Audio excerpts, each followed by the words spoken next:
Olá, tudo bem?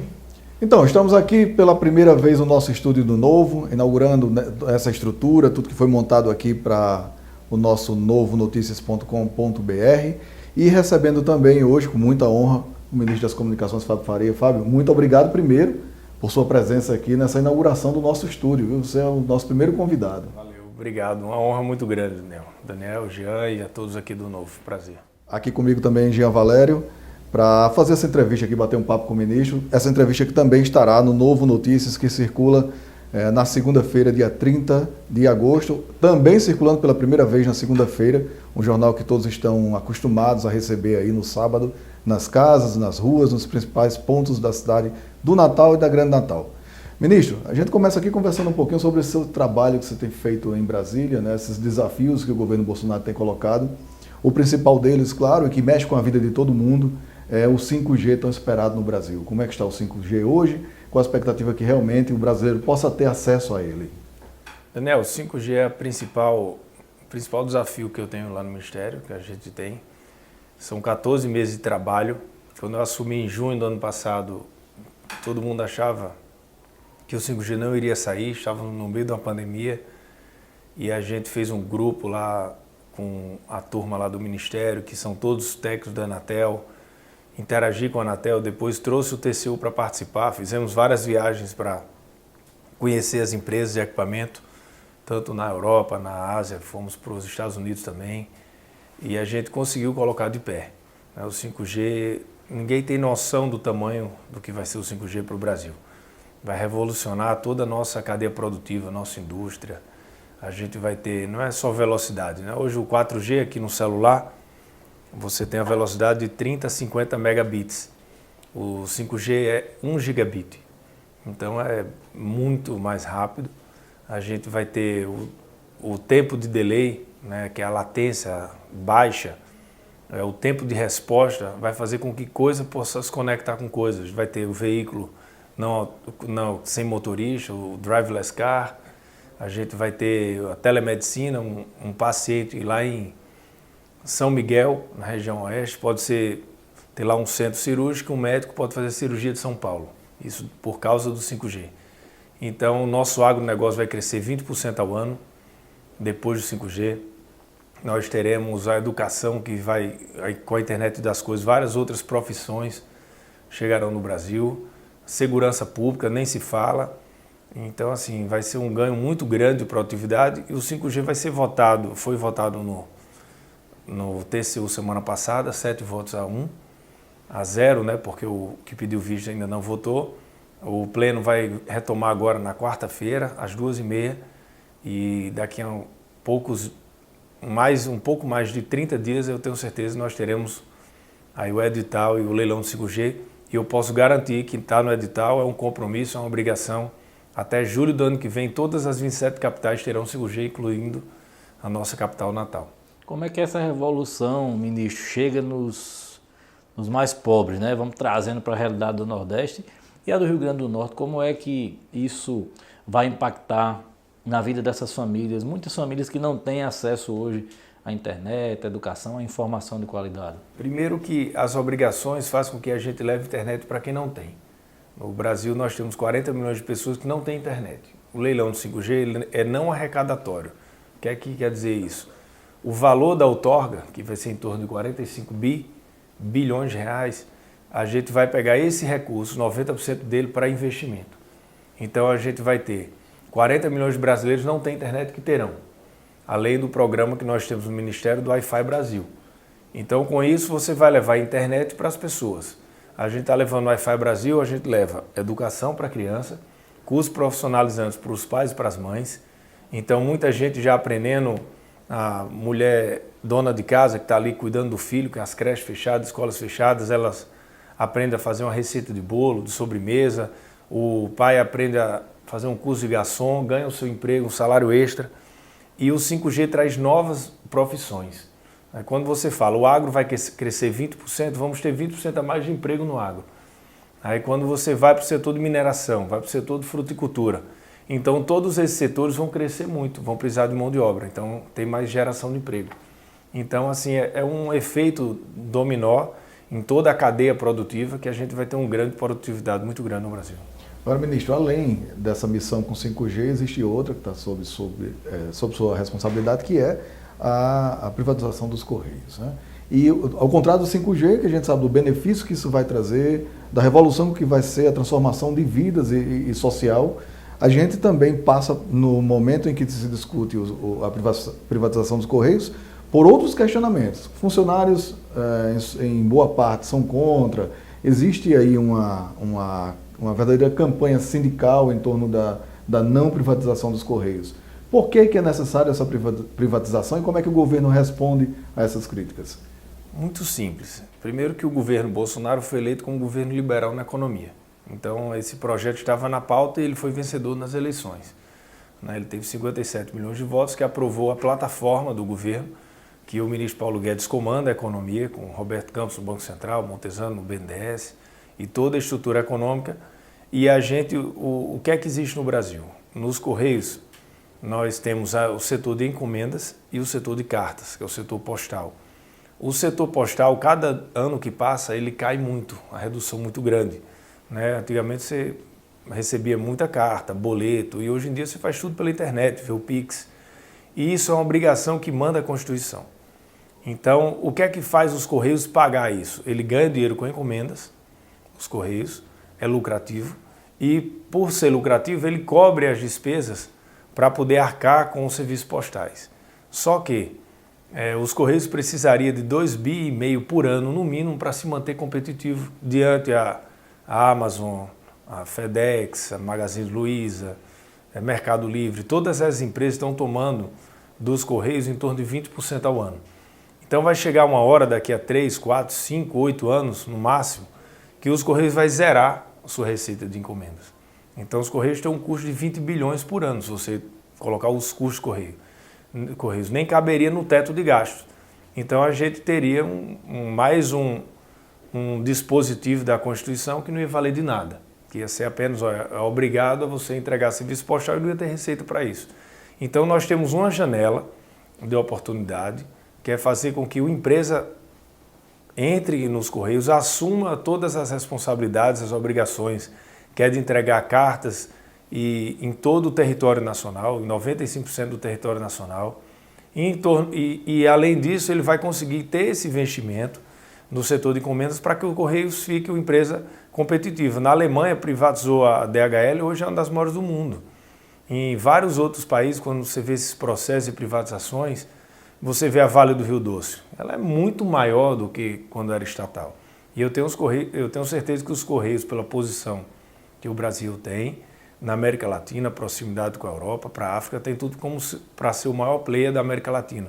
Com isso a gente vai preservar os empregos, aumentar muito, até porque a gente colocou estabilidade de 18 meses dentro do processo, a gente pensou nos funcionários, a gente pensou em tudo, mas é a única forma que a gente tem de manter a empresa funcionando por muitos e muitos anos, já que é uma empresa secular que nós temos.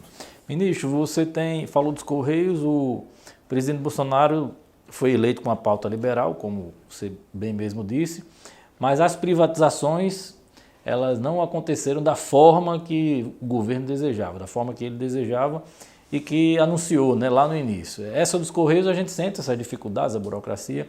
Além dos Correios, que outros órgãos do governo podem ser privatizados ainda nessa gestão? Foi aprovada a Eletrobras, né, uma votação apertada no Senado, uma votação grande na Câmara, os Correios também. Tem muitos projetos lá no PPI, você vê os leilões de portos, aeroportos, ferrovias. O Ministério da Infraestrutura, do ministro Tarcísio, fez mais leilão de aeroportos do que foi feito ao resto da história do Brasil. Então, isso tudo é um projeto liberal da economia. Inclusive, o aeroporto do Rio Grande do Norte, o aeroporto de São Gonçalo do Amarante, está previsto também entrar novamente em disputa, vai fazer uma nova licitação, né? Porque as obrigações eram muito grandes, que foi feito na época, a empresa não está conseguindo manter, então hoje já tem uma mudança significativa que o ministro Tarcísio acredita que o novo entrante vai conseguir investir e ter um resultado positivo. Ministro, nos últimos 2 anos, o presidente Bolsonaro tem sido insistentemente vindo ao Nordeste, tem trazido investimentos para o Nordeste de uma forma geral.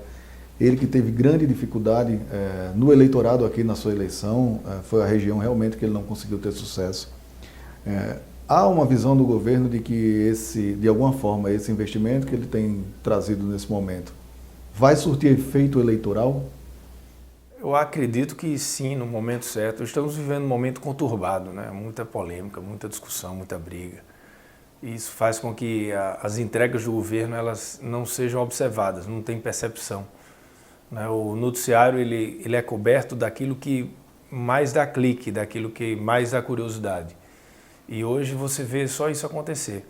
Então, no momento de campanha, no momento de eleição, é onde você tira da frente todo esse conflito e você realmente vê o que cada um fez. Um legado de quanto tempo a gente tinha anos de corrupção no governo federal que não existe mais. Né? O governo Bolsonaro não tem mais esse acordo, você ir com as empresas que chegavam lá em Brasília, tinha que ir ministério por ministério ficar negociando para poder acontecer de vender para o governo, de receber do governo. O governo Bolsonaro não tem esse tipo de conversa. E isso foi muito importante, é um legado que as pessoas não vão querer abandonar. Agora, quando você vê o que ele fez para o Nordeste, né, tem o ministro de Desenvolvimento Regional, que é do Nordeste, Rogério Marinho, aqui do estado, Potiguar, trazendo obras importantes do governo. Você vê quantas vezes o ministro Tarcísio já esteve aqui, o ministro da Agricultura. Então, tem muitas entregas aqui. Infelizmente, nós temos aí, como eu falei, esse momento aí de pandemia, de muita confusão, as pessoas realmente estão nervosas, muita gente perdeu entes queridos, né? Todo mundo conhece alguém que perdeu algum familiar, isso tem feito as pessoas ficarem mais tristes, são um momento difícil, mas isso eu tenho certeza que no ano que vem o brasileiro vai conseguir separar e vai conseguir observar o que foi feito e eu tenho certeza que não vai querer retroceder ao que era no passado, o governo que foi de corrupção, enfim, eu tenho certeza que a gente vai conseguir sair vencedor no ano que vem. Olha, antes da gente vir para a pauta local, eu queria fazer duas perguntas. A primeira é sobre a pauta econômica. A gente vem saindo da pandemia com boas perspectivas. Eu, particularmente, converso, sinto a temperatura dos empresários e sinto que há uma empolgação com essa retomada.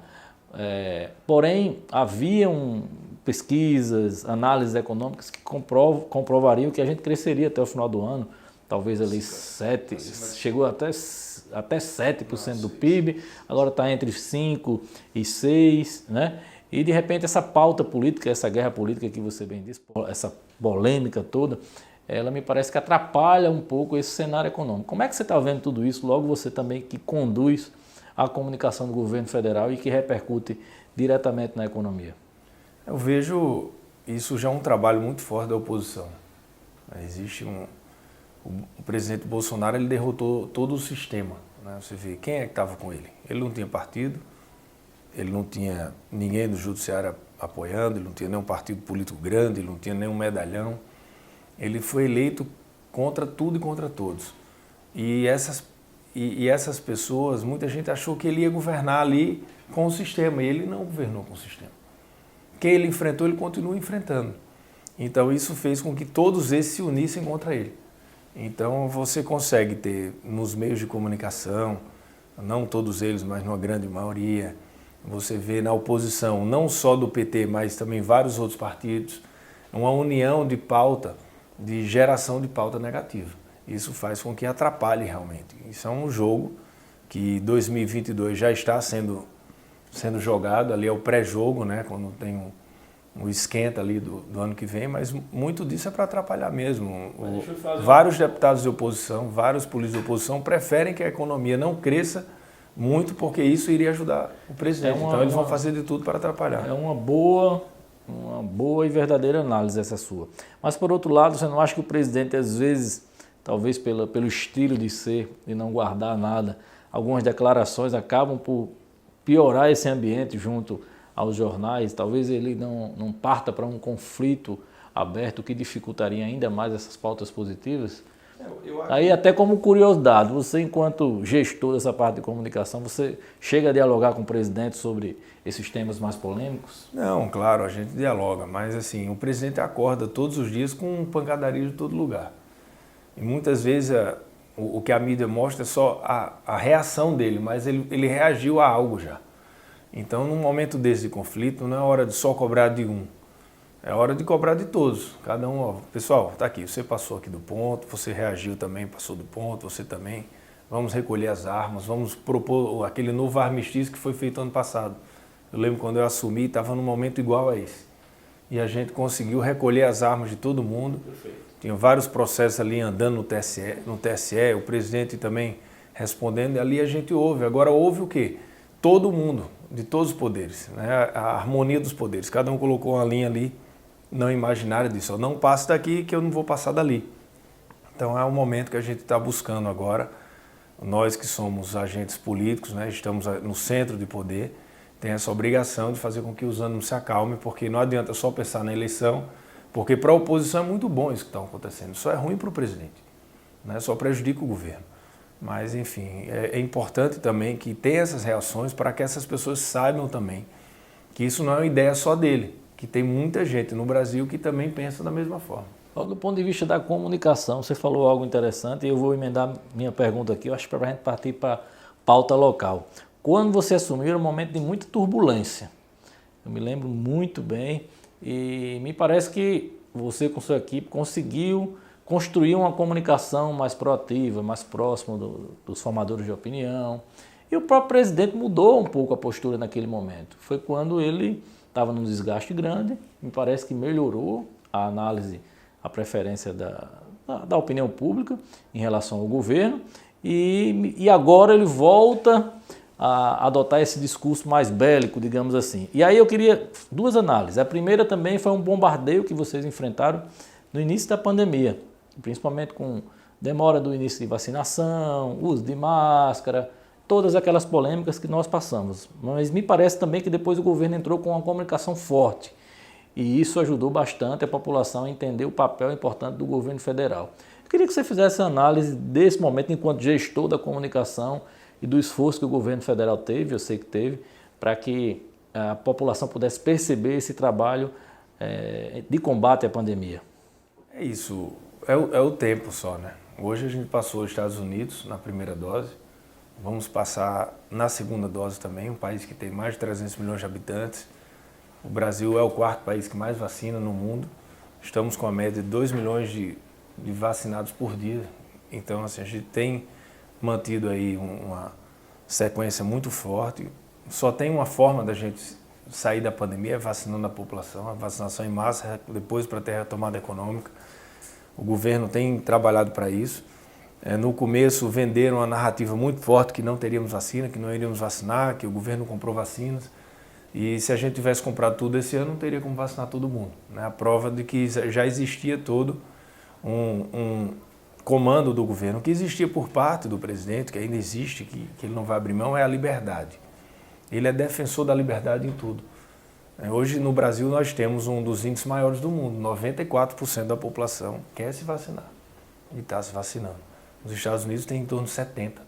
Né? Então você vê a dificuldade dos americanos de convencer as pessoas a se vacinarem. E o presidente é a favor de quem quer se vacinar. Agora tem esse 6% que ele no começo, lembro no começo da pandemia, a pesquisa era em torno de 55%, 60%, depois foi aumentando, que foi muito importante para a gente. O ministro Queiroga tem feito um trabalho muito positivo nesse sentido também de ajudar a população a mostrar a importância da vacinação. Mas o presidente ele governa para todos, né? Então, assim, quando ele entra muitas vezes num debate, no conflito, é ter o direito a pessoa ter liberdade. Você vê agora o presidente Lula, o ex-presidente Lula, o presidente do PT no Brasil, declarou ontem que era a favor de regular a imprensa. Mas não foi pela primeira vez, não. Foi, eu acho que já a quinta, sexta declaração. Ontem eles postaram na rede social do PT, dizendo que era a favor do PT. Você retroceder, como é que você vai regular a imprensa? Quem mais é prejudicado pela imprensa do que Bolsonaro? Ele nunca quis regular. Nunca ele me chamou para uma conversa com o ministro das Comunicações para dizer, vamos regular a imprensa, vamos regular a mídia, vamos proibir a mídia de falar mal do governo, que o PT quer isso. Lá tem vários países, você vê Cuba, por exemplo, você fala mal do governo, você é morto ou vai preso. Na China, ninguém fala mal do governo. Então, os países que regulam a mídia são países ditatoriais. E ainda bem que o PT não vai ganhar o ano que vem, porque o programa do PT é exatamente fazer com que só falem bem dele. para que ele tome conta de todo o noticiário, de toda a mídia e que não tenha oposição. Então, assim, isso fez com que eu fosse obrigado a ir nas redes sociais para falar em relação a esse tema, porque a gente não pode pensar em 2021, pensar em voltar atrás e regular a mídia no Brasil. Ministro, trazer um pouquinho para essa pauta local da política. O senhor tem dentro do grupo de Bolsonaro aqui no Rio Grande do Norte, o senhor e o ministro, seu colega, Rogério Marinho, vinham buscando um entendimento em torno dessa coesão desse grupo para a eleição do ano que vem. E aí o ministro, junto com o deputado Benes Leocádio, o ministro Rogério Marinho, lançaram essa candidatura de Benes e Rogério se colocando como senador dessa chapa. E o senhor também, dentro desse entendimento, buscaria essa candidatura ao Senado. Como é que fica hoje a situação desse grupo bolsonarista aqui, dos dois ministros dele, e o senhor se sentiu traído por Rogério nesse processo? Não me sinto traído, porque eu não acredito em curral eleitoral, que se você for olhar o histórico das eleições no Estado, todo mundo que se tentou vencer a eleição um ano antes perdeu. Né? Então eu quero fazer um bom trabalho com o ministro, quero entregar o 5G para o Brasil, eu quero que essa minha passagem, que não é eterna, é uma passagem muito rápida, eu consiga ajudar a vida do povo potiguar, dos brasileiros, eu tenho certeza que eu vou fazer isso. Ou apenas eu acho que eu não fui consultado, né? Eu fiquei sabendo de vários deputados, prefeitos que ficaram fazendo várias reuniões, mas é um direito legítimo. O ministro Rogério foi deputado do Estado, é ministro do governo Bolsonaro, tem toda a legitimidade de buscar e articular sua candidatura, sua pré-candidatura ao Senado. Benes também é um deputado federal que tem direito a buscar. Agora, eu tenho que falar a verdade, eu não fui em nenhum momento chamado para essa conversa, mas assim, eu também tenho direito, né, como deputado federal do Estado, de buscar um caminho, né? O que é bom disso é que tanto eu como o Rogério tem repetido várias vezes que a gente não vai enfrentar um outro, né? A gente sabe que em um momento a gente vai ter que sentar e junto com o presidente para tomar uma decisão, até porque nós somos antagônicos à governadora do PT, antagônicos à chapa do PT no RN.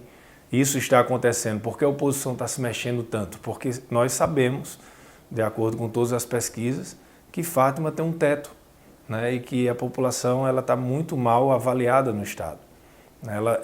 Ela começa alto, mas ela não consegue ultrapassar aquilo. Tanto é que isso faz com que vários candidatos de oposição comecem a querer, né, formar chapas, isso aí, mas no momento a gente vai ter que escolher o melhor nome, vai ver quem realmente tem condições de vencer a eleição, quem a população quer. E eu tenho muita tranquilidade e sem ansiedade que no momento certo a gente vai chegar no denominador comum. Ministro, recentemente o senhor saiu numa pesquisa aqui em Natal para o Senado, liderando, junto com o ex-prefeito de Natal, Carlos Eduardo, e o ministro Rogério Marinho, acho que com menos da metade da pontuação sua. Talvez não fosse o momento de vocês conversarem no sentido de convergirem e quem estiver melhor lá na frente abre mão, aliás, quem estiver melhor apoia, é apoiado por quem estiver pior, talvez um pacto, não sei. Jean, o pacto tem que ser com a população, não adianta a gente fazer pacto entre políticos, eu já falei que isso não deu certo. Eu só serei candidato se a população quiser, não quero jamais impor meu nome. Eu estou fazendo o meu trabalho como ministro, focado, e estou tendo minhas conversas normais, né, conversando aqui com a classe política, conversando com a população, ouvindo. Mas eu acredito que tanto eu como o Rogério, ninguém vai querer ser candidato impondo nada, né? A gente, no momento certo, vai ter que conversar. Eu já falei isso reiteradas vezes. De repente, um vai para outro candidato, outro cargo, outra posição. É importante, né, que são 2 ministros do nosso Estado, entre os 23 ministros do país. Então, não é só essas histórias de fazer um pacto nunca deu certo, né? É muito mais, eu acho que no diálogo do que no pacto, porque aí a pessoa vai e diz que tem isso, tem aquilo, outro também. Enfim, eu acho que tem que ser um diálogo aberto, uma conversa republicana e ouvindo a população. Então, na sua visão, também, reforçando o que você disse anteriormente, não caberia uma candidatura de terceira via, no caso, vou ser candidato ao Senado com um candidato ao governo e Rogério com outro candidato ao governo? Não desejaríamos isso, né? Mas ninguém sabe, o futuro a Deus pertence.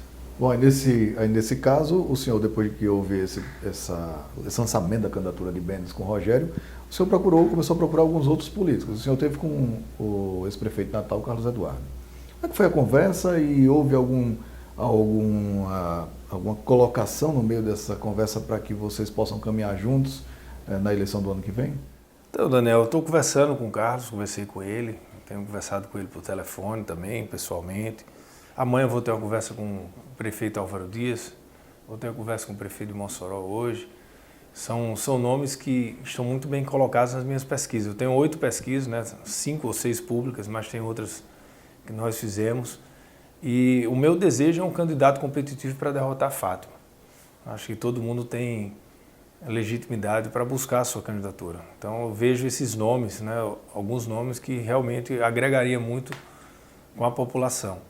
A gente tem que ter um nome para derrotar a Fátima, a gente tem que ter um nome para o Senado.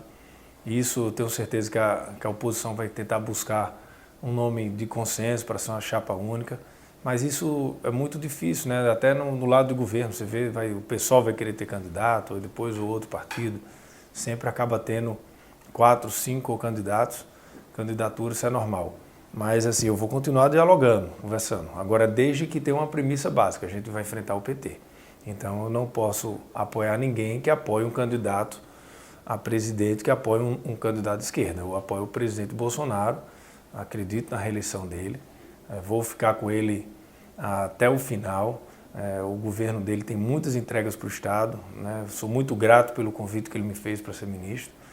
E eu tenho certeza que a gente conseguindo aí fazer uma candidatura aí de centro-direita, os ventos que sopram no Brasil hoje não são ventos de PT.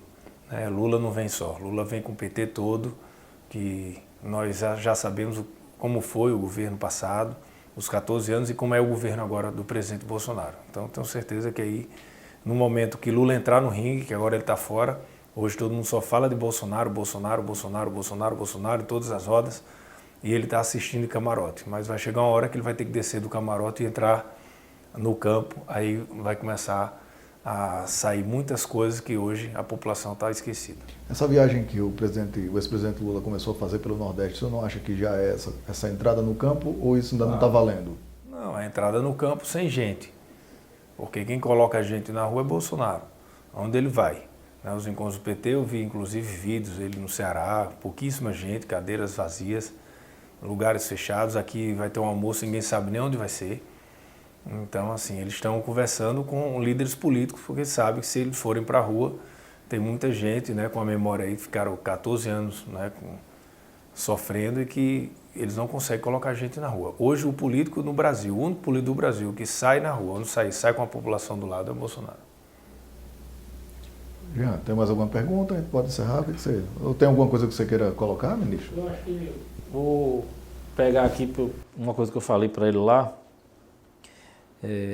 Fábio, eu percebo que ao longo dos últimos 6 anos, a análise minha, percepção, você tem crescido bastante como parlamentar, porque você é deputado federal antes de ser ministro. E no governo do seu pai, em que pese alguns equívocos do governo, críticas que o governo recebeu, acho que foi um governo que entregou muitas obras. Muitas vezes é até injustiçado nas análises, eu digo também isso abertamente. Mas eu percebi que no mandato anterior, você cresceu bastante enquanto parlamentar, dando uma sustentação ao governo do Estado, seja junto à bancada federal, junto ao pleito de emendas para o Estado, obras, benefícios, recursos para aquele programa junto ao Banco Mundial, né? E agora como ministro de Estado. Eu queria que você fizesse um resumo desse seu trabalho pelo Estado do Rio Grande do Norte, porque muitas vezes as pessoas criticam pelo fato de você ficar mais tempo lá do que aqui, mas não dá para ter ideia do volume de projetos, de ações, de benefícios que chegou para o Estado. Você pode fazer essa análise em um balanço assim resumido? Jean, eu acho que maturidade, né? Eu estou com 43 anos, eu entrei com 29, quando eu assumi o meu primeiro mandato, era muito novo, não conhecia nada em Brasília, era de um partido pequeno, PMN, com 3 deputados federais. Então você fica aprender um mandato inteiro para aprender a andar na Câmara, né? Então hoje não, hoje eu sei as portas onde eu devo bater. Por exemplo, o leilão do 5G. Era impossível, né, você vencer ali. Eu fui para várias audiências públicas na Câmara, no Senado, eu levei os ministros para viajarem comigo do TCU. Falei com todos eles, né? A gente, um grupo técnico da Anatel, a área técnica do TCU viajou junto com a gente. Então você aprende a construir, você não fica mais batendo na porta errada, você não vai mais onde não vai sair recurso. Eu lembro muito no governo passado, o governo Robson, que a gente ficou muito isolado, né? Até ia ter uma emenda, um recurso, uma medida provisória de 650 milhões de reais que ia colocar a folha em dia e não deixaram. A gente perdeu no TCU por 2 votos. E esses 2 votos foram trabalhados pela oposição em dezembro de 2017 com medo do pleito 18, porque realmente ali tinham 19 estados naquele momento com folha atrasada. Os estados que todos estão com folha de foi por causa do governo Bolsonaro. Nunca se viu tanto dinheiro para os estados e para as prefeituras depois do governo Bolsonaro. Foram mais de 180 bilhões para estados no ano passado, né, que a pandemia, o Congresso aprovou e o presidente mandou. Auxílio emergencial, foram 320 bilhões de reais no ano passado. Então isso movimentou a economia. Muitos governadores usaram outras fontes para pagar a folha. Isso não foi possível no mandato passado, né? Como você disse, muita coisa positiva, né? Você vê Alcaçuz, por exemplo, como era em 2014, como foi entregue em 2018, como está agora. Agora voltaram a ter fugas. Então tiveram entregas importantes, obras importantes, mas que o assunto, né, o principal, a questão da folha, que foi o que prejudicou muito, tanto o governador Robson na época e os governadores dos outros estados estavam com as folhas atrasadas. E aí quando você vai para a gestão, qual é a gestão de fato? Não é zero. Ela é professora, as escolas estão fechadas, os professores não estão trabalhando na rede pública. Você vai à CPI, que começou aqui, você vê que teve compra de respirador, o dinheiro que foi para o respirador, tem um intermediário da Bahia que recebeu 12 milhões de reais, né, que esse dinheiro ninguém sabe onde está. Respiradores nunca foram entregues. E ela se apropria de coisas dos outros, fato é assim, desde quando começou a vida pública. Ela toma conta da vacinação do Estado como se fosse dela, não é. A vacinação é 100% comprada, adquirida e paga pelo governo federal. Você vê nos meios de comunicação do Estado, parece que ela que está comprando a vacina. Então, esse tipo de coisa vai fazer com que a população se revolte. Então, assim, eu acho que cada um tem que pagar pelas coisas ruins que fez e também tem que ganhar os louros pelas coisas boas. Eu não vejo nada de bom no governo Fátima, nada. Eu saberia muito bem reconhecer, não fico criticando quando tem um policial é morto ou quando tem um assalto num banco, numa farmácia, nada. Eu bato muito na falta de coerência dela, de como foi a reforma da Previdência de Fátima e como foi a reforma da Previdência do governo Bolsonaro. Como ela era quando tinha a reforma da Previdência, quando ela era deputada ou senadora. Então as posições dela são muito divergentes de quando ela era parlamentar e como é governadora. Por isso que eu acho que nós temos que ter uma chapa forte para a gente derrubar esse governo ano que vem e libertar os potiguares. Você enxerga, enquanto político, vocês conversam, você enxerga a possibilidade de construção de um projeto de desenvolvimento para o Estado? Porque uma coisa a gente vê, se discute muito é a política, tem que se discutir, claro, mas eu penso muito que você não pode discutir política simplesmente pela política. É preciso construir um projeto de crescimento, de desenvolvimento do Estado, olhando para os potenciais, entendendo onde é que a gente pode melhorar e investir. Tem que pensar fora da caixinha já. Por exemplo, sábado agora, eu estou indo para a Coreia do Sul e vou para o Catar. Eu vou para Seul, vou visitar a Samsung, vou falar com a ministra de telecomunicações, vou visitar uma fábrica de semicondutores. Semicondutores é o chip do celular, o chip do 5G, que 15% é na Coreia do Sul, 70% em Taiwan e 15% nos Estados Unidos. Aí eu vou para Doha, no Catar, vou visitar o Kia, que é um fundo de investimento do Catar que tem $1 trilhão. E aí você vê, eu fui para todas as empresas da Europa, todas as empresas dos Estados Unidos. Agora, em setembro, eu vou para o Vale do Silício, você tem que pensar fora da caixa. Os políticos aqui ficam muito pensando na reeleição, pensando na próxima eleição, ficam pensando em buscar um acordo, de fechar um partido, e isso o tempo vai passando. Então a gente precisa de um projeto para o nosso estado, a gente precisa de gestão. E hoje eu tenho total condições de ajudar quem estiver no governo, né, de a gente buscar isso juntos, de sair fora do Brasil, buscar investimentos. Nós temos aí um aeroporto São Gonçalo parado, que era para ser um hub, que era para ser um aeroporto de cargas e um aeroporto enorme para a gente trazer turismo para o nosso estado, e assim, o Rio Grande do Norte vai ficando para trás. E a gente está precisando sim colocar ele de volta nos trilhos. Eu tenho certeza que com esse grupo político, com mais experiência, com mais maturidade, a gente vai ter um projeto de desenvolvimento para o estado. Ministro, quero agradecer a você pela presença. Muito obrigado por ter vindo até aqui ao Novo para essa entrevista. Obrigado pelo seu tempo. Eu sei que da correria que deve ser quando você chega aqui para cumprir a agenda. E a gente fica muito feliz em poder tê-lo aqui e colocar o Novo à disposição do Brasil, na verdade, de tudo que vem de bom para o Rio Grande do Norte. Saiba que esse projeto jornalístico ele nasceu realmente com a intenção de ajudar o Brasil no que for necessário e principalmente fazer com que o nosso Rio Grande do Norte dê certo. Muito obrigado. Obrigado, Daniel. Obrigado, Jean. Parabéns aí pelo Novo, pelo trabalho que vocês estão fazendo. Obrigado.